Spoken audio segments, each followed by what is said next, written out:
What's going on, everybody? Welcome back to the channel, man. First and foremost, I want to say thank you guys so much for sticking with me. The support has been awesome. There's been a lot of subscriber growth. There's been a lot of view growth and a lot of like growth just within, this will be the 5th video. So first and foremost, shout out to you guys, man.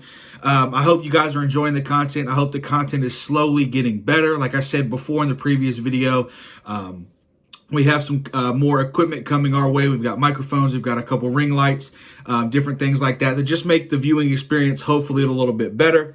But today, this video, we did a NBA midweek check-in on Wednesday of last week. I want to kind of do a Monday night check-in and then a midweek check-in. So I want to talk a little bit in this video about what we saw with the NBA's in-season tournament. Last week, I want to talk about the games happening tonight in just about 45 minutes. The first one tips off. And then I want to, later on Wednesday, look at the record of the games we picked tonight. Just select a few games that I thought would be good for you guys to keep an eye on if you're interested in the NBA. And kind of see it and feel our way through a schedule for the NBA where there's so many games every night. Obviously, I just want to have more content for you guys as far as the NBA goes. The NFL is very easy. You have Sunday, Thursday, and Monday, so it's very easy to fit games in, especially with TikTok, that platform. If you guys haven't, make sure you hit the link below to go see the picks for Thursday and Monday night. So yeah, but like I said, the Monday night games and the idea for this video is going to be every Monday. It's going to control and cover the previous NBA games, some news, some updates, and then Wednesday we will revisit the games we picked today, talk about some more news. Obviously, the Harden update will come on the Wednesday upload because he plays tonight, his first game against the Knicks. So we'll talk about that game Wednesday, plus cover some picks for the next couple of weeks or the next couple of days. And yeah, so let's go ahead and dive right into it, man. For Monday night, I have a couple of notes here. So the first thing I want to talk about is the Thunder. The Oklahoma City Thunder are very real, guys. If you don't know, if you haven't been able to see them on national television yet, because they haven't had that many games, get League Pass. If you're an NBA head, get League Pass. It's not the best, but it's the only thing that we have for people that really like the NBA to be able to watch these out-of-market teams, smaller market teams, and the Thunder are the perfect example for this. The Thunder are really fun to watch, Shai Gilgeous-Alexander is a bucket. We've talked about him in some of the other episodes. The thing that really stuck out to me for the Thunder is Chet Holmgren.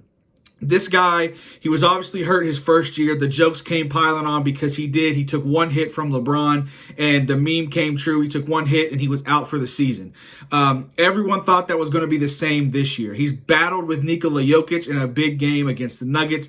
Now, did Jokic do his thing? Yes, but Jokic is always going to do his thing, right? I think that he was able to hang in there and play defense. He took more than one hit, I guess, if that's what you want to look at. And the offensive side of the ball for this guy is the sky is the roof. We knew that the ceiling is the sky for this guy. On the offensive side of the ball, we knew that when he got drafted. We were worried. We had questions about his body, how it would hold up to an 82-game schedule where you're facing guys like Jokic, Embiid, Giannis, some of these bigger centers that have, probably double his weight on them, and he's just taking hit after hit. And so we had questions about that. But so far in his redshirt rookie year, he's played really, really well up until this point. And the Thunder, like I said, are very real. I wanted to get on here and talk to you guys about them because if you don't know, you need to know. These guys are pushing and for a playoff spot, whether it be through the play-in or getting that 6th seed, man. I'm telling you, they're going to find their way into the playoffs, and they're going to give a team a higher seed struggles in the first round. I don't think they're ready to take the step and win a playoff series depending on matchup. Like if they face the Nuggets, I don't think they could beat the Nuggets in a best-of-4 series. But if they face somebody that maybe also snuck in, I think they could sneak a win out for that first round and maybe shock the world and get into a second round playoff berth. And so they play the Hawks tonight. I think with the Hawks playing a little bit better than some of us expected, DeJounte Murray getting back into form, Trae Young getting back into form from the offseason, I think this game is something that's going to be on the quad box for me personally. I like watching them. The ball movement is awesome. SGA is awesome. Chet has been awesome. Some of the other guys, J-Dub, Jalen Williams, has been awesome to watch. Josh Giddey, obviously. They have so many young pieces and so many great names that you're interested in, you haven't been able to watch. And so I think a game versus Atlanta will be really fun to watch. Moving on, the Celtics play the Timberwolves. The Celtics come into this game 5-0. They are shorthanded. With Derek White being out, Kristaps Porzingis being questionable, I think also O'Shea Brissett is questionable this game. The Celtics, like I said, they come in shorthanded, trying to extend the win streak to 6-0 on the season. This is the number one offense versus the number one defense so far this season. Minnesota poses some pretty good questions for the Celtics with that two big lineup of Karl Anthony Towns and Rudy Gobert. They figured out something on the defensive end of the ball. And like I said, this is the real first test for the Celtics bench. They're going to have to go really deep into the bench tonight if those guys don't play. I know Derek White is officially out for this game. Kristaps Porzingis is officially questionable, so we'll know more about that when obviously the game tips off in about 40 minutes. But I think that this will be the first real test for the Celtics, even if they were healthy. Kristaps has been a good defender so far, and so we're going to see a lot more Al Horford, even if we were healthy. So now we're going to see a lot more Al Horford since we're down a few key guys. And so I think that that's going to be a really fun game to watch. And if the Celtics win that, look out, because that means the bench has finally gotten into a rhythm. That means there are some other guys that we are relying on throughout the season. Very, very similar to in my personal opinion, to the Nuggets, where they lost a few key guys in the offseason and they've relied on some rookies and some younger guys to really fill out the bench. And so if the Celtics win tonight, I think it's a pretty good win. It would be the best win of the season for the Celtics, in my opinion, because the other games, we know what our top 5 can do, top 6 can do. We've got all-stars littered around the starting lineup. We've got guys in the most recent MVP rankings poll, which it's very early. There were 3 Celtics in the top 10. So we know what the top 6 can do for the Celtics. The questions are around the bench. What can the bench do to provide some spark to the starting lineup? Can they get those guys to actually take some minutes off besides just having a 30-point blowout? Can they come in and be a reliable, can they come in and have some reliable minutes off the bench? Before we move on to the last game, it'll be a Western Conference matchup between the Pelicans Nuggets. I think that's a big game to watch. Let's talk about some things about the in-season tournament.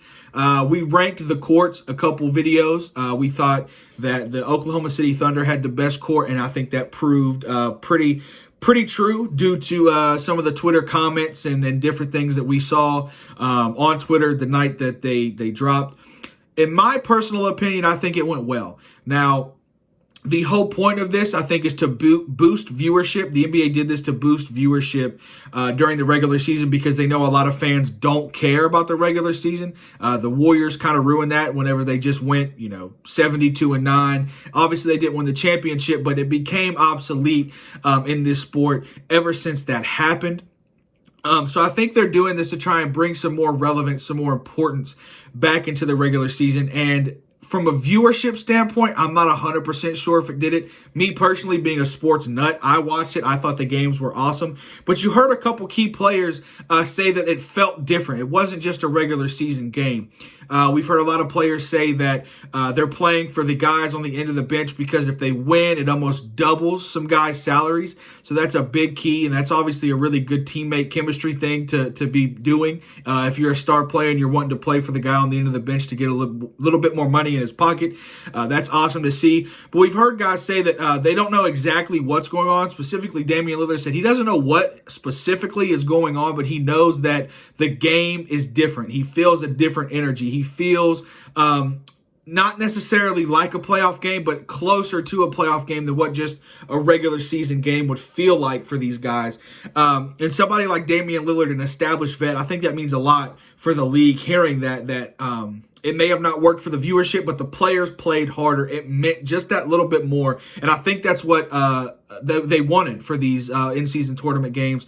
And obviously, as they go, the more the players care, the more the fans care, right? The more the players care, the better the games are. And so as we get down into this thing, and we're a couple weeks in, and we're starting to see the matchups, and somebody's getting closer to the championship. You're getting closer, more competitive games, and I think that's going to help the viewership overall for the NBA. So I think overall for the first night, it was a really good win for the NBA when what they were trying to do. It wasn't the best, but it could have been a lot worse. And so I think with the players buying in, it made the in-season tournament a lot better.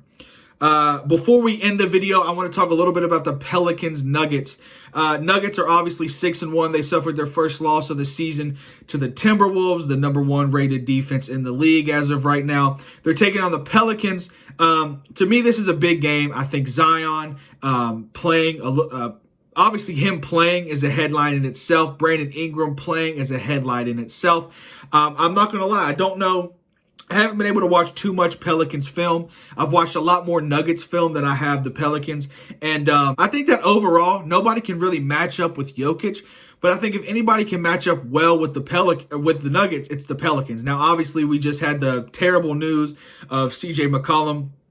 I don't know how to pronounce what the professional term was. I believe it was a collapsed lung that he struggled with or suffered. I'm not really sure how that happens, if I'm being honest. I'm pretty sure it was a collapsed lung, which is very scary, and prayers go out to him for sure. So obviously that takes a little bit of a hit on the Pelican side, but I think fully healthy, the Pelicans match up very well with the Nuggets. Let me know if you agree or disagree down in the comments section below with that. Me personally, I'm going to take the Nuggets in this game. And then for the other game, so we can revisit on Wednesday, the official picks are the Nuggets beating the Pelicans. The Celtics are going to beat the Timberwolves, and I'm going to be through the roof, so just be ready for that if that happens. And then I'm going to take the Thunder over the Hawks. I think that those 3 teams continue to build, continue to have success this season early on. Obviously, on Wednesday, like I said, we will be talking more about these games that are happening tonight. We'll preview some of the games that are happening on Wednesday, and then we'll talk about the rest of the week, look ahead to some games that might be important down the line, and then we'll talk some more about the in-season tournament because it does happen, I believe, this Friday.